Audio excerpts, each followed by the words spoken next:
একটি নৈতিক দায়িত্ব হয়ে যায় যে আপনাদের মন্দিরের পাশে থেকে আপনাদেরকে সহযোগিতা করতে পারবো না, তবে আপনারা ভগবানের কাছে প্রার্থনা করেন যেন আগামী ইলেকশানে আমরা যদি আমাদেরকে রাষ্ট্র পরিচালনা করার সুযোগ আসে, তারেক রহমানের রাষ্ট্র পরিচালনা করার সুযোগ আসে, আমার নিজস্ব মন্দির। অনেকেই হাততালি দিলেন কিন্তু না বুঝে দিলেন পিছনে। এবং 3 বছর এই নুরি স্কুলে আমি লেখাপড়া করেছি। যারা আমার আব্বার বয়স্ক মানুষ হয়তো তারা আমার আব্বার নাম শুনেছেন।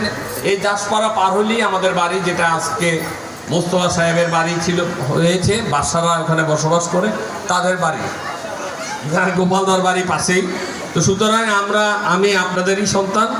আমি চেষ্টা করব যেন মন্দির একটি সুন্দরভাবে পরিচালনা করতে পারে এবং যেখানে যাই সহযোগিতা লাগে আমরা সকলে মিলে এই মন্দিরের সহযোগিতা করব। ধন্যবাদ এবং শুভ জন্মাষ্টমীর এই র্যালির শুভ উদ্বোধন ঘোষণা করলাম।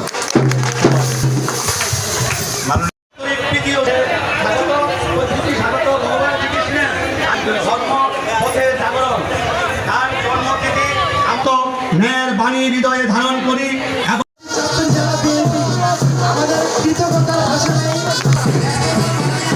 এই শোভাযাত্রাটি আমরা চাঁদপুর পুরান বাজার এবং নতুন বাজার প্রদক্ষিণ করে পার্টি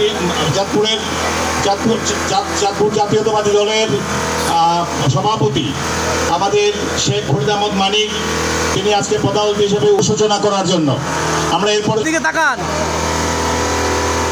সবাই। ঠিক আছে, থ্যাংক ইউ। জেলা শাখার সম্মানীয় সভাপতি জনাব ফরিদ আহমদ মানিক।